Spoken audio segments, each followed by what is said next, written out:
Habari, kwa majina naitwa Dr. Brendan Shayo kutoka Pona Health. Leo natamani tuzungumzie ugonjwa wa PID ama kwa kitaalamu tunaita pelvic inflammatory disease.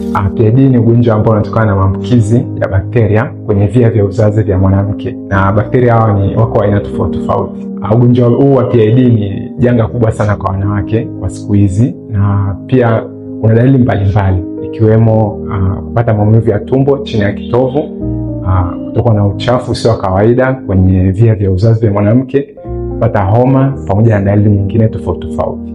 Ugonjwa huu usipotibiwa kwa haraka na usipogundulika kwa haraka una madhara makubwa sana kwa wanawake, ikiwemo mimba kutunga nje ya kizazi, lakini pia ugumba. Hivyo basi, ukiona dalili mojawapo ya nilizokutajia, ni muhimu sana kufika katika kituo cha afya kwa ajili ya matibabu zaidi. Lakini pia unaweza ukapata ushauri wa kiafya zaidi kupitia application yetu ya Pona Health ambayo unaweza ukaipata kupitia Google Play Store au App Store.